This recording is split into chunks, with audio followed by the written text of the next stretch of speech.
तो चलिए समविभवी तल का नेक्स्ट प्रॉपर्टी हम पढ़ाने जा रहे हैं कि किसी भी बंद याद रखिएगा, बंद खोखले आवेशित चालक के भीतर सभी स्थान पर विभव का मान बराबर होता है और विभव का यह मान उस खोखले आवेशित चालक के सतह पर के विभव के मान के बराबर होता है। मतलब समझ में आया? अगर ये एक खोखला आवेशित गोला है, एक समान रूप से आवेशित है, तो अगर इसके प्रत्येक बिंदु पर भीतर में किसी भी बिंदु पर, ठीक है ना, विभव का मान हर जगह समान होता है और वो जो विभव का मान है वो सतह पर के विभव के मान के बराबर होता है। मतलब अगर सतह पर विभव का मान भी है तो आप समझ जाइए कि इसके भीतर किसी भी बिंदु पर आपका विभव का मान भी ही होगा, हर बिंदु पर, चाहे वो केंद्र ही क्यों नहीं हो। अगर सतह पे विभव का मान 10 वोल्ट है तो सतह के भीतर किसी भी बिंदु पर विभव का मान समान ही होता है।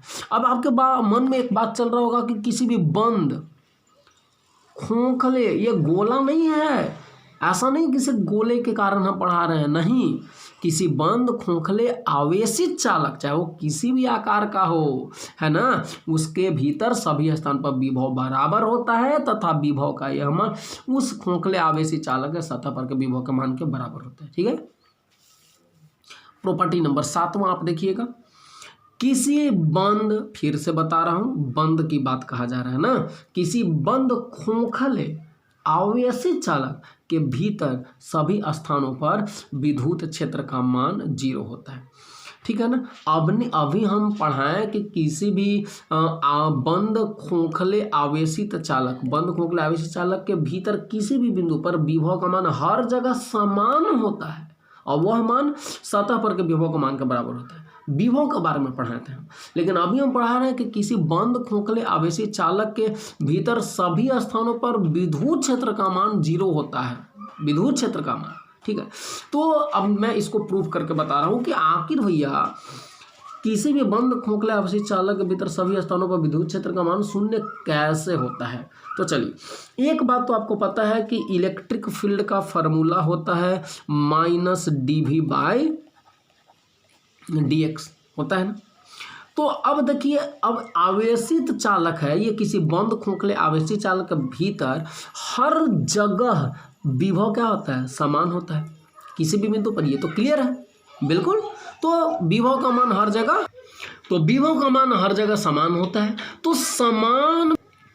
तो समान विभव का मतलब है कि विभव क्या हो गया, सतह के अंदर कांस्टेंट हो गया। क्या हो गया, कांस्टेंट। ठीक है। तो d/dx भी जो था मेरा, उसके जगह हम क्या रख दिए, -d/dx कांस्टेंट, और कांस्टेंट का डिफरेंशिएशन क्या होता है, 0। तो E बराबर क्या आ गया, 0। अतः स्पष्ट हो गया कि विद्युत क्षेत्र का मान सतह के भीतर 0 हो। चलिए, मैं 8वां प्रॉपर्टी के बारे में बताने जा रहा हूँ कि किसी भी आवेश या आवेशों के निकाय के द्वारा उत्पन्न विद्युत क्षेत्र के प्रकृति को विद्युत क्षेत्र रेखाओं के अलावे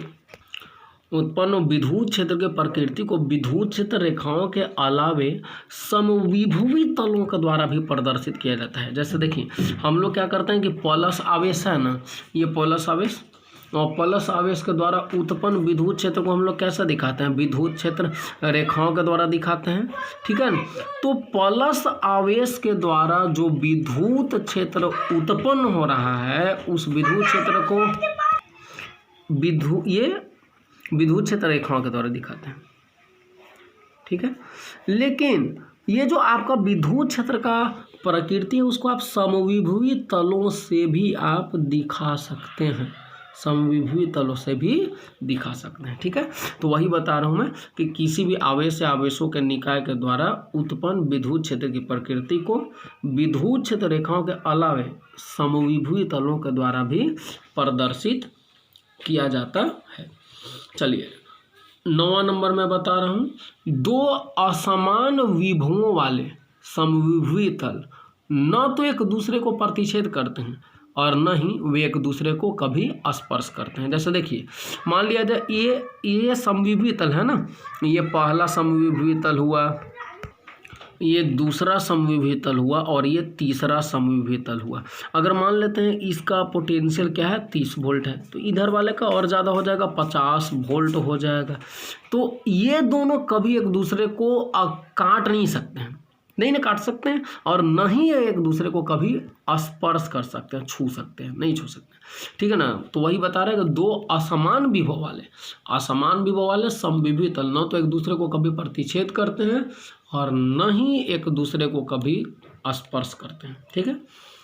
प्रबल विद्युत क्षेत्र में समविभुज तल पास पास होते हैं और दुर्बल विद्युत क्षेत्र में समविभुज तल जो होते हैं दूर दूर होते हैं। मतलब देखिए, अगर प्रबल विद्युत क्षेत्र रहेगा ना तो समविभुज तल जो होते हैं बहुत नज़दीक नज़दीक होते हैं, एकदम ऐसे ये नज़दीक नज़दीक हो जाएंगे, ठीक है ना, एकदम सटा सटा रहेगा, ठीक है। और दुर्बल विद्युत क्षेत्र में इन लोग क्या है, काफ़ी दूर दूर रहेगा, है ना। जैसे दूरी देखिए इन लोग के बीच में बढ़ते जा रहा है और इन लोग के बीच का दूरी क्या है, घटते जा रहा है। मतलब समविभुज तल पास पास होंगे प्रबल विद्युत क्षेत्र में और समविभुज तल दूर दूर होते हैं कौन, दुर्बल विद्युत क्षेत्र में, ठीक है ना। चलिए, और मैं अब कुछ समविभुज तलों के बारे में बता दे रहा हूँ। जैसे देखिए, एकल धनावेश के कारण उत्पन्न समविभुज तल ऐसे होगा ना। देखिए, ये बाहर की ओर विद्युत क्षेत्र का दिशा तो बाहर की ओर ऐसे रहेगा ना, एकल धनावेश के कारण। तो ये है समविभुज तल उत्पन्न हो रहा है, ठीक है ना, ऐसे गोल गोल ये समविभुज तल है, ये एकल धनावेश के कारण। ये हुआ माइनस और प्लस, मतलब ये हो गया ये विद्युत द्विध्रुव के कारण न उत्पन्न आपका समविभुज तल ऐसा होगा, ठीक है ना। फिगर आप लोग बना लेंगे इसका। ये जो आपका विद्युत ये फिगर है, ये आपका एक समान विद्युत क्षेत्र में जो समविभुज तल का फिगर दिया गया। तो एक समान विद्युत क्षेत्र में समविभुज तल जो होता है, देखिए विद्युत क्षेत्र का दिशा अगर एक्स एक्सिस की तरफ है तो समविभुज तल का दिशा वाई जेड एक्सिस में होता है, माने वाई जेड न प्लेन में होता है, ठीक है, वाई जेड तल में होता है, ठीक है, देख रहे हैं ना। तो अगर ये एक्स एक्सिस की तरफ रहेगा विद्युत क्षेत्र की दिशा तो समविभुज तल वाई जेड दिशा में होता है, ठीक है ना। चलिए, और